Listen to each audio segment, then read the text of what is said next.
you must be tired. I mean, it's been a long season. Here we are now in the middle of March.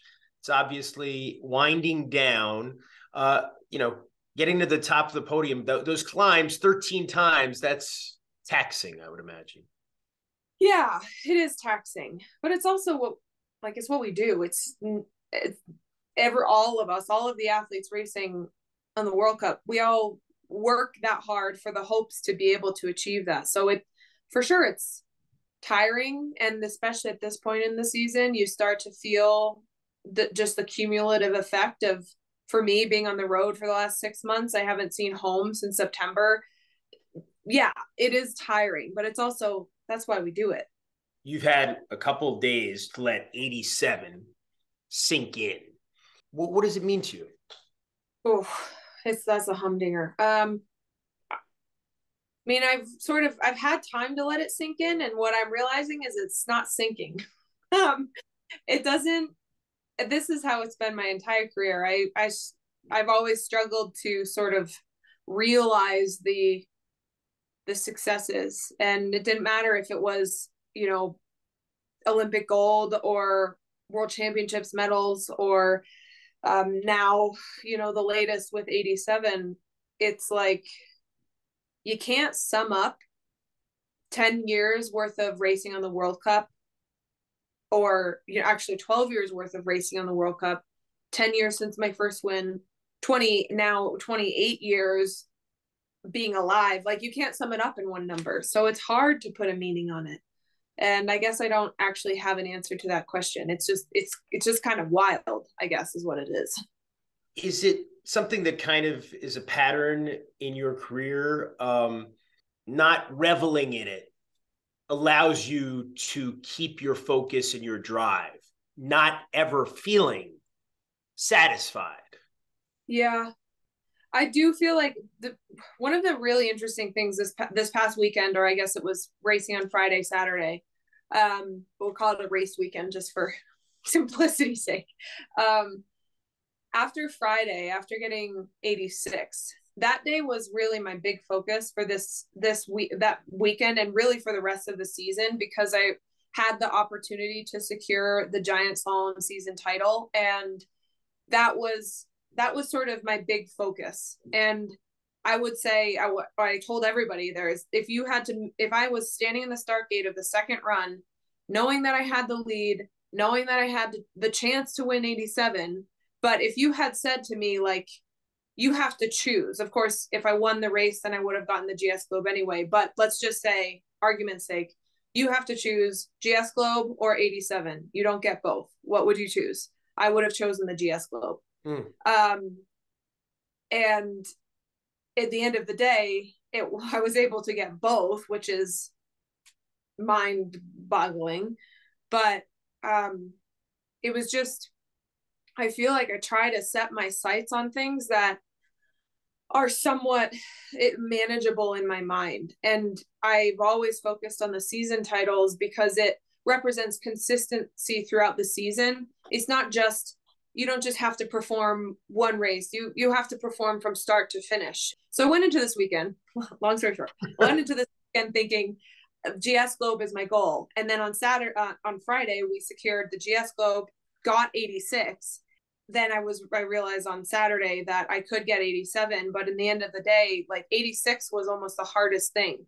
Everyone was asking, when are you going to win 86? This has been just driven into my mind, like, on repeat for the past year, but especially the past few weeks as I've gotten closer and closer.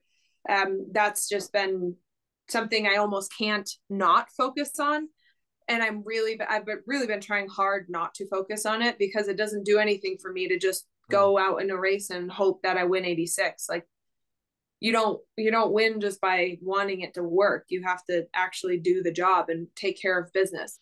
Mikaela, when you think about, I mean, the season that you're having, the season itself, 13 wins, the all-time records, and you think about where you were just over a year ago in China and that public disappointment, how did you put it behind you and then fashion, what you have been fashioning, not only this year, but after the Olympics last year at the end of the season in 2022 as well.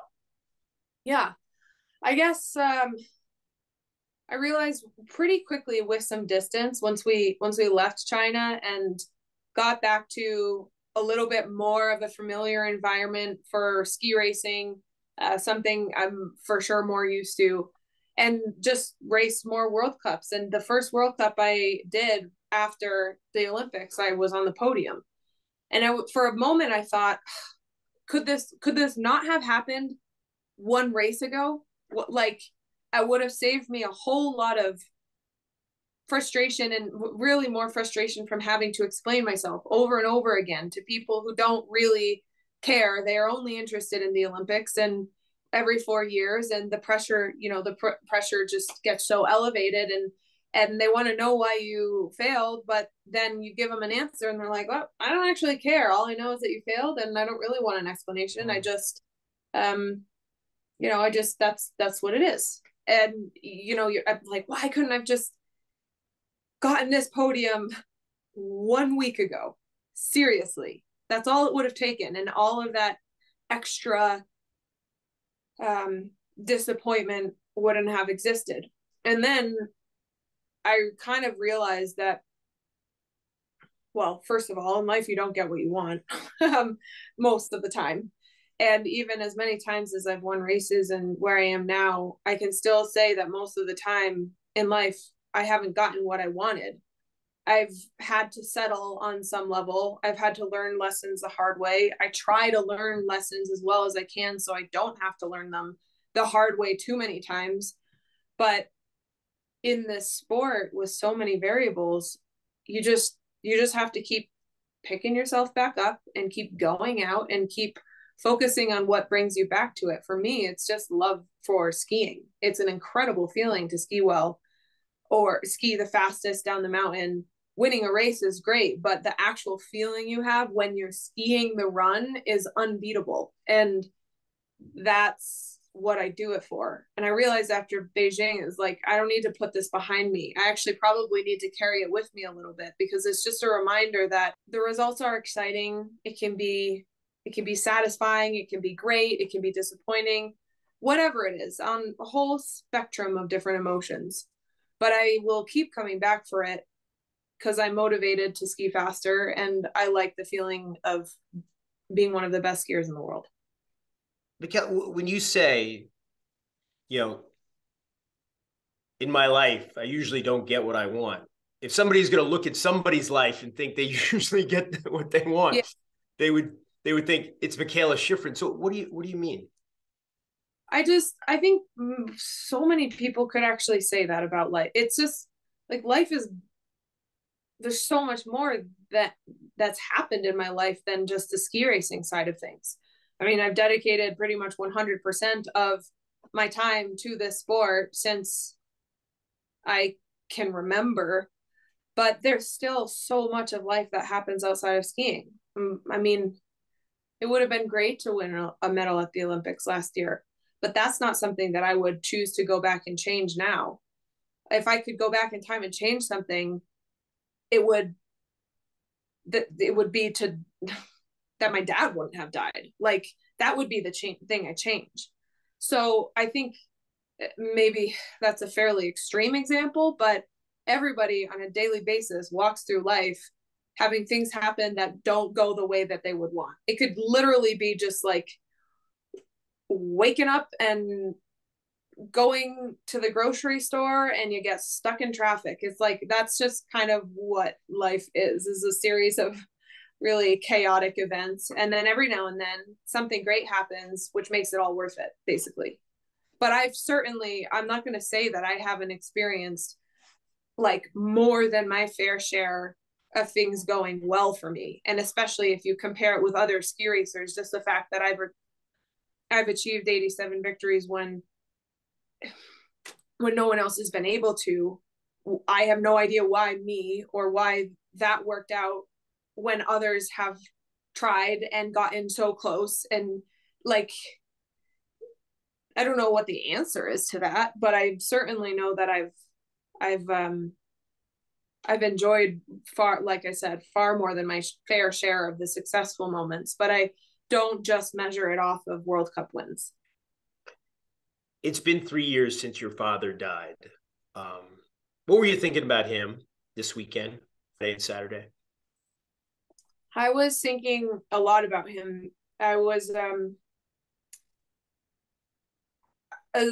last couple of years I've had a really big struggle with focus, which is for for my entire career, focusing and kind of being able to put my mind to something intensely and really just tunnel vision on that thing. That's always been one of my strengths.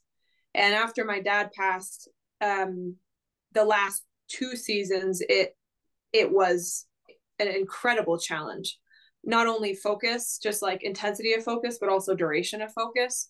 I think that's something that's very, very common with grief and especially with experiencing trauma. This season, I started to feel like my focus, the energy I have in my mind to focus for an entire race, that started to come back. All of a sudden, I could actually remember the entire race course from inspection, which the last 2 seasons, I'd get 5 gates into inspection and I'd forget what the top of the course looked like. Now I can actually remember it. So my memory started coming back. My ability to focus and bring that intensity to the race started coming back. But what would happen was in between runs, first run and second run, I would, we have a period of time where you basically can't do anything. You're just waiting for the second run. And the waiting game for me is the hardest part of racing. It's frustrating. That's when your nerves start to build up. The anticipation really, it's just so much tension. And some people thrive off of that feeling, and I just hate it. And what would happen was I would start to my mind would start to drift to all these different places. What if I win? What if I don't? Blah, blah, blah, blah, blah. And then it would eventually get to, what would my dad say? Why is my dad not here? I wish I could talk to him. And then I'd start to think about him and his accident, seeing him in the hospital, all of these things. It was like going down the rabbit hole. And it's just this basically just spiraling in between runs. And by the time I went to take the second run, I had no energy left to give. And I really didn't care about how it was going to go.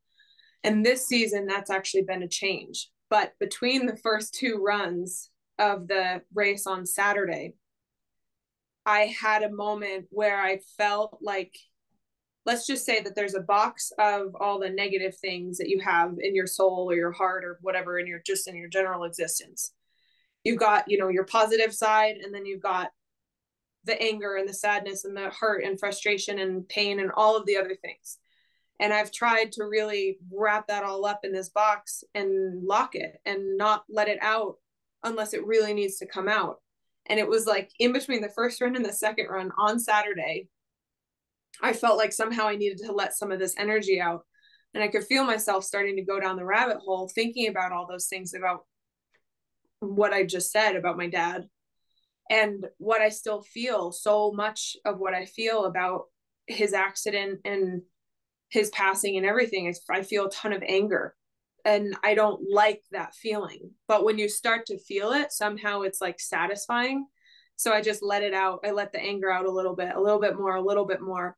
And it took quite a bit for me to actually recenter myself. I changed my music playlist to something that gets me a little bit more, like just distracts me a little bit more. Just get a little bit recentered or refocused. I was able to pull it back. A lot of that was just looking at the people around me. My mom was there. At that time, I didn't know my brother and my sister-in-law were there. They came to surprise me, and I didn't see them until after the race. But I have an incredible group, incredible team around me, coaches, staff, my teammates. And I kind of look at all of them and I'm like, okay, it's not like life is not that bad despite bad things happening. So that kind of reeled it all in for me. And then I was able to do the second run. And then the first thing I saw was my brother and his wife and my mom. And that kind of, for me, that was special because it might have been almost a I mean, it's bittersweet when you break a record and one of the people that you want to share it with most in the world is not there and will never be there again. And you don't even know what they would say, and you can hardly remember what their voice sounds like. That's not a great feeling. But seeing those guys made the day so overwhelmingly positive that I'm really grateful for that moment with them. What explains it? Do you know why you're that much faster than everybody else in a sport in which victory often comes down to the hundredths of a second? I don't know exactly why. It's not like, I'm not going to say that I work harder than everyone else, because everybody works really hard. And it's not like I want it more. There are some days where I feel like I actually want it less. But I think less than everybody else, or less than you used to? Less than everybody else. Some days I feel like everybody wants to win. I mean, there are some athletes out here who are they're willing to risk life and limb to win a race. But I'm sort of like in it for like I talk about season titles being my most important like focus. I'm kind of in it for the marathon versus the sprint, even though each individual race itself is more of a sprint. I like the feeling of going back out and training and working the day after a race, like setting things up for the coming weeks or the coming months, or even planning for next season. Even though we just hit 87 as a team this season, and I'm like, well, I'm already thinking about, do I want to go training in Chile this year, or how is that, like, how are the summer camps going to work, and physical testing plans and all of these things. Like, I don't, for sure, I want to break. I want to get to the beach and all this, but I don't really want a full break. And I never really have. I've never felt like completely burnt out of the sport. I just keep coming back to it. And somehow most of the racers at the end of a season talk about feeling like, oh, I need to get away from this. I don't want to see my skis for a couple weeks. And I'm already planning my spring camps. Like, I'm going to go home we'll be back in the US for about 10 days. And then like, I'm going to come back to Europe for some ski testing and try to work on the equipment for next season. And I'm really excited about it. Maybe that's something that is different, but I wouldn't even say that. I mean, maybe it's attention to detail, or maybe it's just upbringing, that my parents, they instilled this philosophy that it's not just about winning. And if you focus only on winning, you'll never be satisfied. But I feel like I've gone through my entire career, I've been satisfied from the start. It wasn't like I needed to accomplish any one thing to be satisfied. I've just been doing it because I really like it. And that's maybe that's something that they nurtured into me from such a young age, that I'm motivated by something different than most of the other athletes.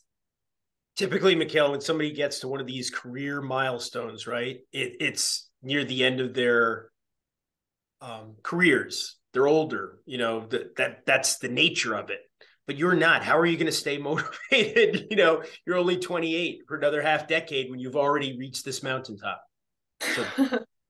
I don't know. I think it would just keep going. Like, it's not going to, 87 isn't going to like sit with me for the rest of my life. Like, you don't wake up thinking, oh, I won 87 races.